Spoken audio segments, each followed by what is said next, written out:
আপনাকে ধন্যবাদ।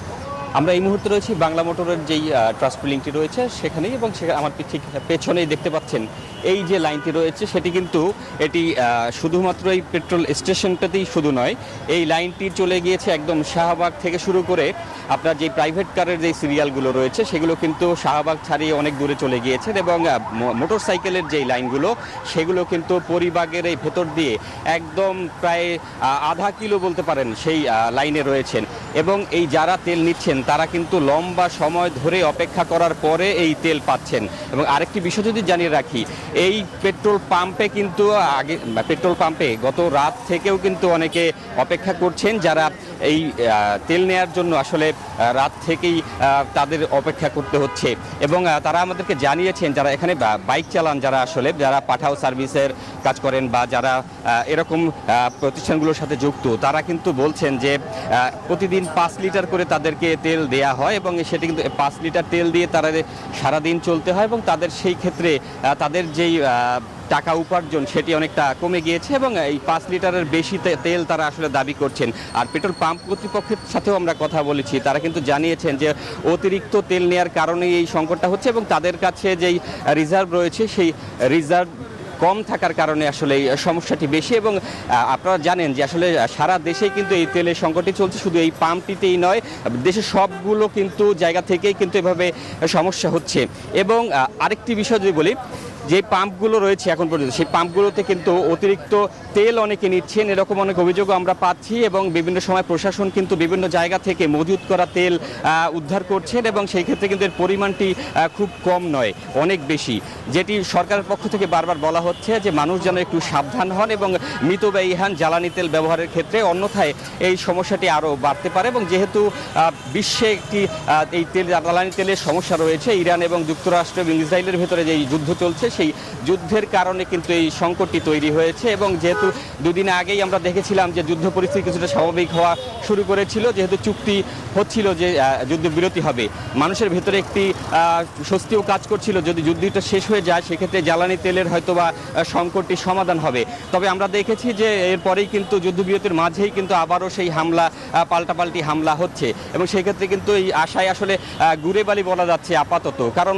এই যে সমস্যাটি সেটি কিন্তু এই বৈশ্বিক সমস্যা নিরসন না হওয়া পর্যন্ত সমস্যার সমাধান হবে না। আর এই যে মানুষের দীর্ঘ লাইন সারা ঢাকা শহর থেকে শুরু সারা বাংলাদেশে যে সমস্যাটি চলছে মানুষের, সেটি কিন্তু মানুষকে ভাবাচ্ছে অনেক, কারণ প্রতিদিনই মানুষ কিন্তু দেশের এক প্রান্ত থেকে আরেক প্রান্ত, শহরের এক প্রান্ত থেকে আরেক প্রান্ত এই জ্বালানির মাধ্যমে আসলে তাদের পরিবহনগুলো চালাচ্ছেন, এবং প্রাইভেট কারে 10 লিটার তেল, এবং যাদের প্রাইভেট রয়েছে তাদের 10 লিটার, এবং যাদের অন্য যেই গাড়িগুলো রয়েছে সেগুলোতে 5 লিটার করে দেয়া হচ্ছে। এবং যেটি বলা হচ্ছে এটা খুব একটা মানুষ সংকট, যে সময় সেই সংকট কাটানোর মতো অবস্থা কিন্তু এই মুহূর্তে তৈরি হচ্ছে না, কারণ এই তেলের যে সংকট সেটি সরকার চাইলেও আসলে পারছে না। এবং তবে তাদের মানুষ দাবি করছে যে এই তাড়াতাড়ি যেন এই সংকটটি শেষ হয়, সরকার যেন সেই পদক্ষেপ হাতে নেয়। আসলে জ্বালানি তেলের এই বিষয়টি যেহেতু রাজধানী থেকে আমি বিষয়টি জানাচ্ছিলাম, এখন সারা দেশেই যেহেতু এই সমস্যাটি চলছে, সেক্ষেত্রে খুলনাতেও আমাদের এক সহকর্মী রয়েছেন মাকসুদ, তিনি সেখানকার পরিস্থিতি তার কাছ থেকে আমরা জানবো। মাকসুদ, খুলনার কি অবস্থা একটু জানাবেন? জি ধন্যবাদ। ঢাকার মতো একই সংস্করণ, একই চিত্র কিন্তু খুলনায়ও। সেই সকাল থেকে বিভিন্ন ফিলিং স্টেশনগুলোর সামনে যানবাহন চালকদের দীর্ঘ সারি অপেক্ষমান আমরা দেখেছি। একইভাবে দেখেছি যে চাহিদা মতো তেল না পেয়ে এক পেট্রোল পাম্প থেকে আরেক পেট্রোল পাম্পে কিন্তু ছুটে চলা অপেক্ষার প্রহর গোনা।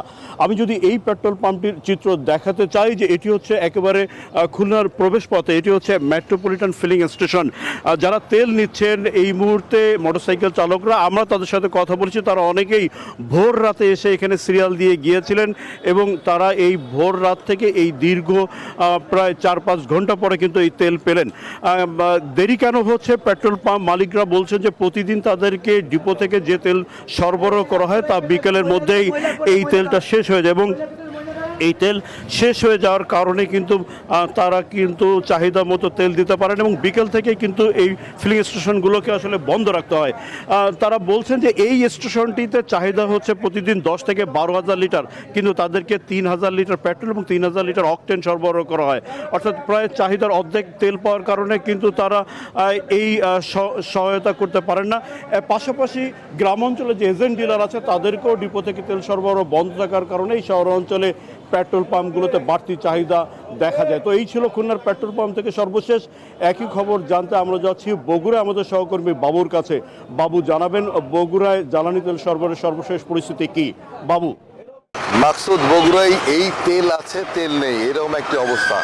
কোনো পাম্পে তেল দেওয়া হচ্ছে, আবার কোনো পাম্পে গেল 3 দিন ধরেই অকটেন পেট্রোলের সরবরাহ নেই, যার কারণে ভোগান্তিতে পড়েছে গ্রাহকরা। আমরা রয়েছি শহরের একটি পেট্রোল পাম্পে, যেখানে শুধু ডিজেল রয়েছে, পেট্রোল এবং অকটেন বন্ধ লিখে দেওয়া হয়েছে।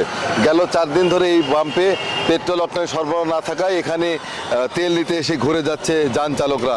এর পাশাপাশি শহরের অন্যান্য যে পেট্রোল পাম্প সেখানে কোথাও সকালে দিচ্ছে, কোথাও বিকেলে দিচ্ছে যান চালকদের দীর্ঘ সারি। আমরা একজন মোটর বাইক চালকের সাথে কথা বলতে চাই, তিনি আসলে তেল নিয়ে কতটা ভোগান্তিতে পড়েছে। আসলে তেলের বিষয়ে আর কি বলবো বলেন, এটা আমি এখন পর্যন্ত 4টা পাম্প ঘুরলাম, কিন্তু এখন পর্যন্ত 100 টাকারও তেল পাই নাই। আমার আজকে ডিউটি আছে, কিন্তু আমি কাজ করতে পারতেছি না তেলের অভাবে। এটা খুবই দুঃখজনক একটা বিষয়। অথচ বললো যে 4টি পাম্প ঘুরেছেন কিন্তু তেল নেই, শুধুমাত্র ডিজেল আছে এই পাম্পে।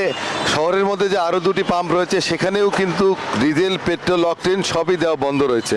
তো জ্বালানি তেলের সংকট নেই, তবে সাময়িক অসুবিধার জন্য দুঃখিত এরকম সাইনবোর্ড লাগানো থাকলেও গ্রাহকরা তারা ক্ষুব্ধ প্রতিক্রিয়া ব্যক্ত করেছেন। তারা বলছেন যে সংকট নেই, তাহলে কেন তেল দেওয়া হচ্ছে না?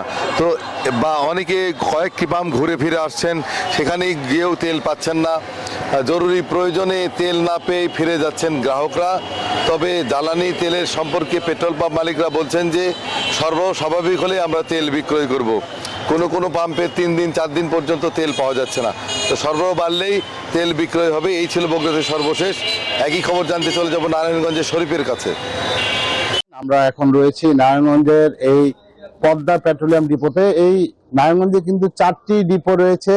সেই 4টি ডিপো থেকে কিন্তু রাজধানী ঢাকা সহ আশেপাশের 15টি জেলায় কিন্তু এই জ্বালানি তেল সরবরাহ করে থাকে। তবে আপনাদেরকে জানিয়ে রাখি, এই প্রতিটি ডিপো থেকে কিন্তু শতাধিক ফিলিং স্টেশন এবং আপনার শিল্প কারখানায় কিন্তু এই জ্বালানি তেল সরবরাহ করেছে। আপনারা দেখতে পাচ্ছেন এই পদ্মা ডিপোর সামনে কিন্তু ট্যাংলোরের একটি লম্বা সারি রয়েছে। সকাল 7টা থেকে 3টা পর্যন্ত কিন্তু প্রতিদিন এই জ্বালানি তেল সরবরাহ করা হয়ে থাকে এবং আজকে কিন্তু সরকারি ছুটির দিনেও কিন্তু জ্বালানি তেল সরবরাহ অব্যাহত রয়েছে। তবে এই ডিপো থেকে যে জ্বালানি তেল সরবরাহ করা হচ্ছে, বিশেষ করে অকটেন এবং পেট্রোল কিন্তু তুলনামূলক কম সরবরাহ করা হচ্ছে। বিশেষ করে রাজধানীর বাইরে যেই জেলাগুলো রয়েছে সেই জেলাগুলো কিন্তু তুলনামূলক কম অকটেন এবং পেট্রোল পাচ্ছে, যে কারণে কিন্তু ফিলিং স্টেশনগুলোতে ব্যক্তিগত যানবাহনের কিন্তু একটি লম্বা সারি রয়েছে।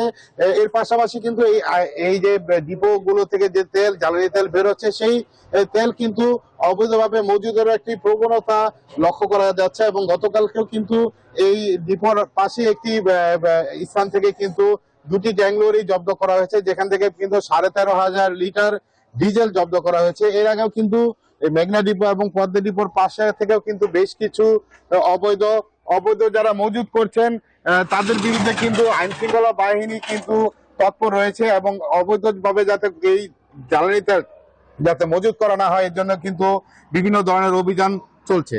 তো নারায়ণগঞ্জের ডিপো থেকে আমাদের ছিল এই সর্বশেষ। ফিরে যাচ্ছি স্টুডিওতে অঙ্কুরের কাছে। শরীফ, আপনি সহ বাকি সহকর্মীদেরও ধন্যবাদ।